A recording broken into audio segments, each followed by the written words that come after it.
So, that's okay na. Yeah. They can't see my fatness. Yeah, right. What I'm trying to say is the tree fern looks like Christmas tree something. Yeah, what do you think? It's time we put up our Christmas tree, baby. Oh Lord, that's too early naman. It's the bird month. Yeah, but it's too early. Look, I just like the tree fern, and then I was thinking Christmas lights on our trees. the tree fern, yeah, no, Yeah. the fairy lights. They calling it fairy. Yeah. So it's perfect for Christmas, and no? little Christmas ornaments on it. Ah! No, it will be look like Baduy naman. Hey, Billy. Yeah, Baduy.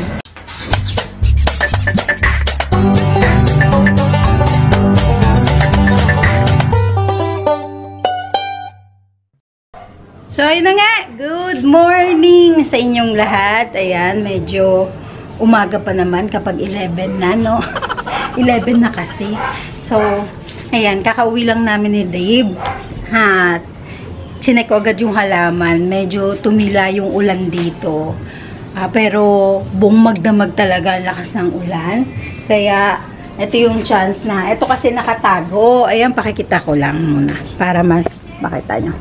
Ito kasi si ating staghorn, nakatago yan sa hindi masyado nababa. Sa hindi talaga nababasa, as in, hindi talaga siya nababasa. Ando sa gilid, doon, kung napansin nyo, doon siya, hindi nababasa yung part na yan.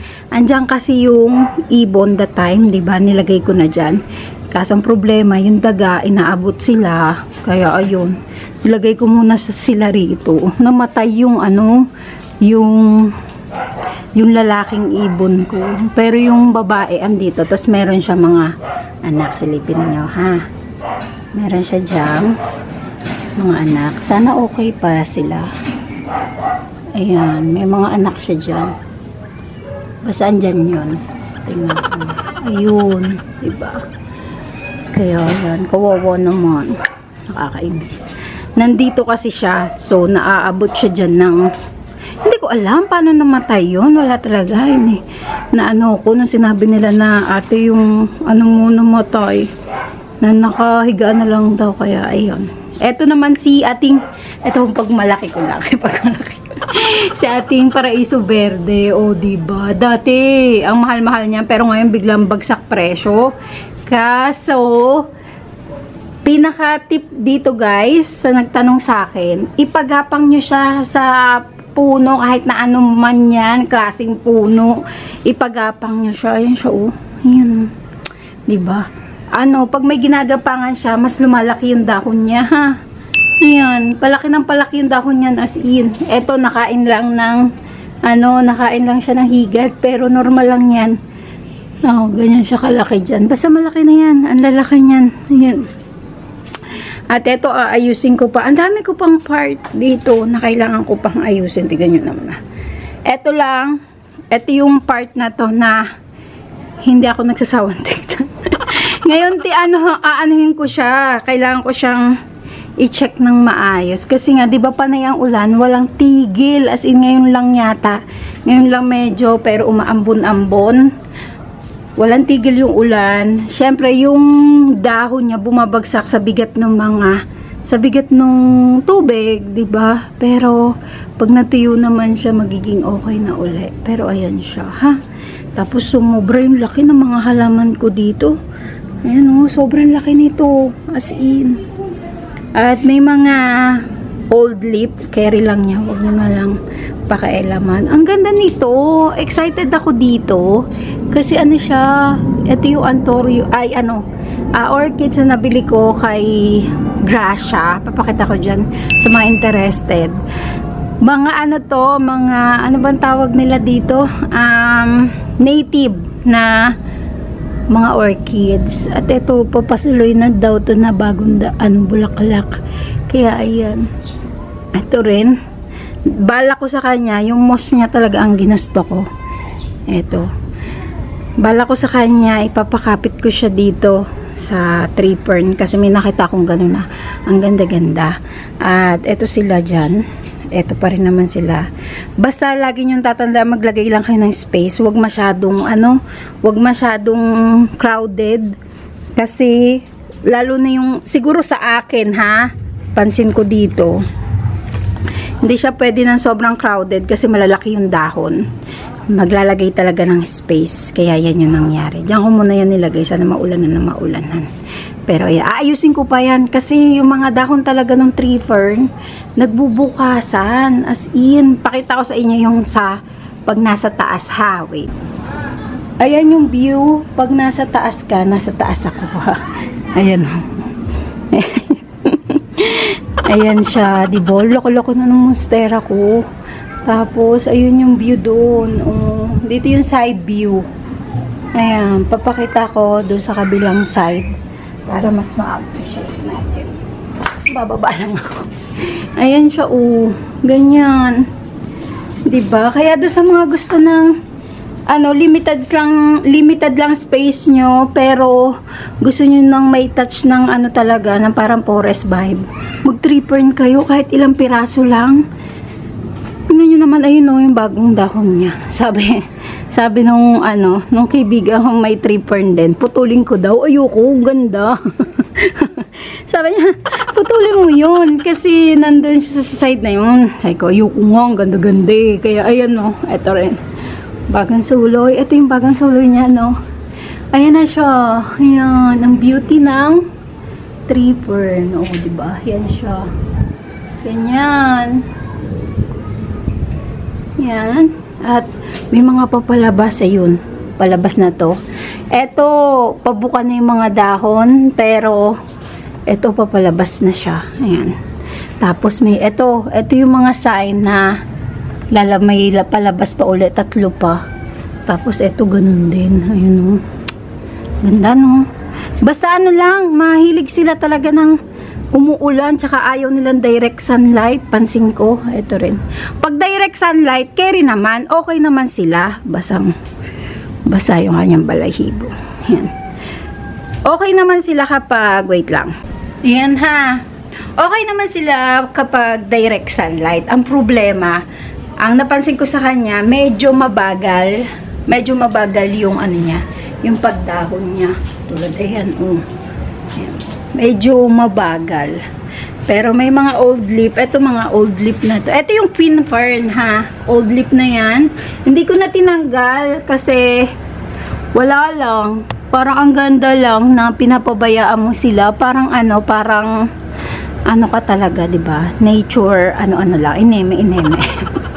Pero eto yan. Pag tinanggal ko to, maganda naman na siya. Makikita niyo lalo yung mga green. Ito sobrang bait nitong tree fern ko na to. Etong isang to. Mukha na talaga siyang puno. Nandito talaga sa ilalim. Gusto ko pa nga kung medyo tataasan ko pa siguro siya. Mas maganda siyang tignan. 'Di ba? Pero carry na lang din. Kasi kapag tinaasan ko siya, magiging problema ko. Masyado siyang tutok dun sa taas. Tsaka net na kasi yun. Dito, carry naman siya. Tingnan nyo naman, no? Labas ng labas yung dahon niya. Ayan. Ganda, no? Lang to, guys. Nakalagay lang sa terracotta pat na malaking-malaki. Yun lang lagay nyo. Eto, bibilang ko ng terracotta. Si queen fern ko yan. Bibilang ko ng terracotta para mailipat ko siya. Kasi gusto ko na rin siya na mas baka paghiwalayin ko kasi 2 puno yan eh. Ayan, nag-2 puno na siya. Ayan, paghihiwalayin ko para yung isa, baka yung isang side, yung isa doon, dito ko ilalagay. Dito sa isa dito. Tapos, magpapagawa lang ulit ako ng isa pang tungtungan niya na ganun. Para nando siya sa kabilang side. Tapos lalagyan ko rin ng tree fern dito sa baba. Diba? Parang OA na ako masyado sa tree fern, no? Pero yan. Basta gusto ko ganun yung style ko dito sa side na to. Kasi dito sa side na to, hindi man siya perfect, pero satisfied na ako, ha? Ayan. Ganyan sila, Okay, nakalok naman dun. Ayan. Ang ganda nyan. Ayan siya. Tapos, eto kasi, napabayaan tuwi sa init, tapos sa ulanan. Pero ito yung bagong suloy niya na dahon. Ayan. Si Patricia natin. Nilagyan ko na lang siya ng moss. Yung kanyang ugat. Maliit kasi masyado yung ugat niya. Ayan. Nilagyan natin. Para mas umano siya. Mas mabilis yung paglaki ng dahon na to.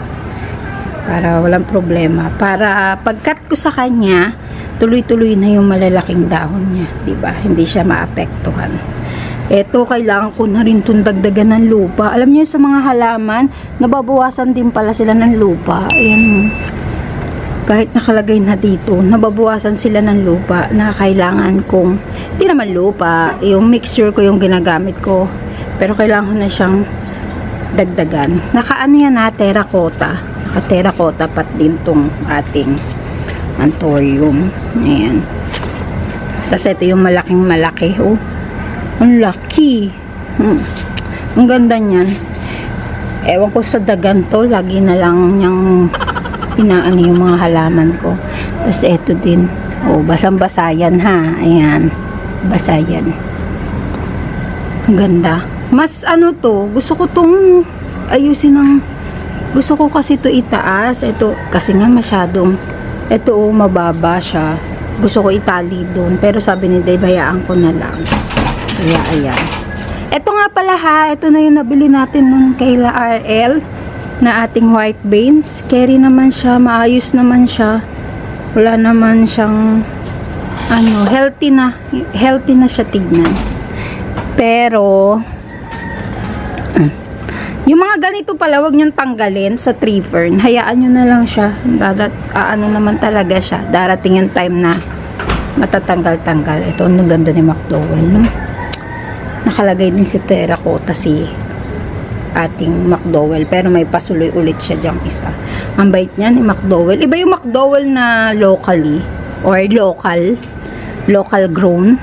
Locally grown. Ayan, huwag niya na ako i-bash tungkol doon. Basta ayan siya, ha? Ito, ganyan yung itsura dito. Sa mga nagtanong sa akin sa tree fern, go lang, i-push nyo yan. Kahit pa ilan-ilan, wala yung problema. Kasi ang ganda. Basta, wait lang. Ayan, basta lagi nyo lang tandaan, lagay nyo siya agad sa terracotta. Pag nabili nyo siya na, kanwari,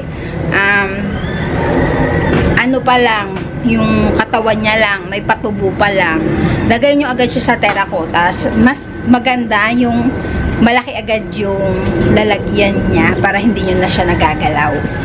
Iyon, yun lang yung tip ko sa mga tripper na pang house garden o pang home garden.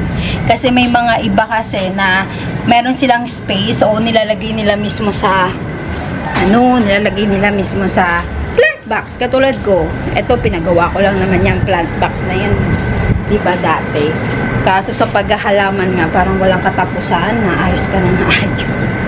So, ayan siya. Tanggalin natin. Siyempre. Kasi ano yung dahon oh, diba? Dito muna katal-katal. Kasi si ating wait, dito ka na lang. Yung mga ganito kasi na staghorn, ayaw niya talagang totally na uulanan. Ayaw niya laging nauulanan. Pero mahilig siya sa init. Ayan. Kaya nilagay ko siya dun sa medyo tago. Kaso nga, ang tagal nang hindi nadiligan kasi hindi nagdidilig kasi umuulan. Kaya sabi ko, ano ba yun? Nalimutan na. Pero carry pa naman. Kaya pa naman yan. Ha? So, ayan. Ayan ang ating. Ito lang yung side na to. Yung ang ganda-ganda. O, diba? Ayan siya. Maganda siya sa personal. Lalo na kapag mahilig ka sa halaman. Mahilig ka sa mga ganito. Sa lahat siguro na na-try kong halaman, yung tree fern talaga ang masasabi kong perfect na ako. Ha? Kasi saktong-sakto siya sa space namin. Saktong-sakto siya sa lugar ko. Kaso nga, kailangan mo talaga maglagay pa ng net. Ayan. Maganda lang yung dating niya ngayon kasi ulan ng ulan. Pero kapag summer, hindi ko pa na sure. Kasi, itinanim ko talaga siya sa lupa, diba, Totally, ano na yun eh, tag-init, diba? Ang tagal nung pagsuloy ng dahon niya. Pero nung nag-uulan, tsaka hindi siya talaga masyado naaarawan, usbong na usbong yung dahon niya. Kaya, ayun. Ha? Excited na ako pag napuno na to. Kasi ito, tatanggalin naman to. Tatanggalin yung ibang lamesa dito. Yung isang yun, tatanggalin ni Dave yun. Ito yung ipapalit namin. Kaso, dahil nga ulan ng ulan, nasisira din siya. Nasisira din ng ulan. At ito yung ibang halaman natin dito. Ayan. Ang daming kalat dito. As in, nakakalatan ako. Ito nga pala, napansin ko kay Spanish moss, mas gusto niya ng hindi nauulanan. Yung hindi laging nababasa. Air lang siya. Yung hangin ng ano, yung hangin dito sa, ano namin, sa aircon. Gusto niya yun. Ito kasi napansin ko, nung nilagay ko lang siya dito, hindi siya laging nauulanan. Green na green yung dahon niya. Pero kapag nauulanan siya, tsaka naaarawan, nagba-brown-brown na yun. Kaya, lalagay natin siya dito. Bala ko lagay siya dito. So, bibili ako ng mga hook dyan. Alam niyo na, yung hook na mahaba, makikita niyo one time. Para, isasabit-sabit ko siya sa mga ganun. Diba? Kasi dadagdagan naman to ng net. May na yung net na nabili ko na pang blackout. Ayan. Ilalagay na rin panailang ulan. May nabili rin pala ako nung sprinkler. Lalagay din namin sa taas. Iniintay lang talaga namin na ano, na medyo kumalma yung panahon. Kasi sobrang ulan ng ulan, wala nang tigil na yung araw na ngayong ano na to, na mga ilang araw na. Kaya ayan. Pero walang problema sa mga halaman ko. Wala talaga as in. Lalo sila nag-grow. Ayan o. Wala naman ako napansin na ano talaga sa kanya, yung nasisira. Ito, normal lang naman yan. Normal tong mga ganyan. Old lip na kasi yan. Tatanggalin ko na lang. So, ayan sila. May mga bagong pasuloy. Ayun. Si ating red, ano to eh, zebra. May mga bago siyang pasuloy. Ayan din. Kaya, carry na. Kailangan ko pa pala lagyan dun sa space na yun. Pero yung maganda dito yung fern. Ayun o, yung nilagay ko mga fern. Ang ganda rin ng, ano, ng kinalabasan niya, no? Parang, feeling ko ang ganda ng kinalabasan niya. Kaya, yan. Sa mga, ano nyo, maglagay din kayo ng tree fern. Ay, ng, ano, tree fern tuloy. Ng mga fern. Ang ganda rin naman ang dating niya sa gilid, no? Kaya yan lang, sa mga interested ng tree fern, go nyo na yan. Eto ano to ha, queen fern yan. Go nyo na yan, ha. Eto din. Basta nagagandahan lang ako kay zebra ngayon. Para siyang ano no, para siyang si Antorium. Parang Antorium ang dating. Pero ayan, di ba? Nakakapagpasaya talaga yung mga halaman, promise. Sa bawat umaga, dito ko nakatingin, pagising ko sisilipin ko na, ha. Makalat lang yung bahay namin, yes, pero ano yan, ano naman yan, lilinis din yan. Ito ang ganda oh. Ang bagong dahon. Ano ba yan? Na-addict na ako sa malalaking dahon, as in. Ito ang ganda din. May bagong pasuloy na to, kaya caring-carry. Kailangan ko lang siyang ano, ilabas pa para mas mabasa yung kanyang dahon, ha? Kaya yan. Pakita ko pala dito. Pag dito ka sa window namin, yan yung makikita mo. Yan. May harang lang ha, madumi lang. Pero, maayos naman. Ano, messy organized. No. Yung fern parang ano siya, maganda siya pag ano, kapag pang Christmas ang datingan, no? Parang lagyan mo na lang ng light niya, fairy light, carry na yan. Right, love? What? What are we doing? No, I'm just showing them my tree fern, how it looks like. You want me to show us to them? My big old fat belly, no. Oh, Lord. So, that's okay na. Yeah. They can't see my fatness. Yeah, right. So, ayan, sa inyong lahat. God bless, stay safe at See you po sa aming next video. Love, you're not on my video anymore na nga eh. I am today. I am today, yeah, right. Hi, everybody. Okay. Okay.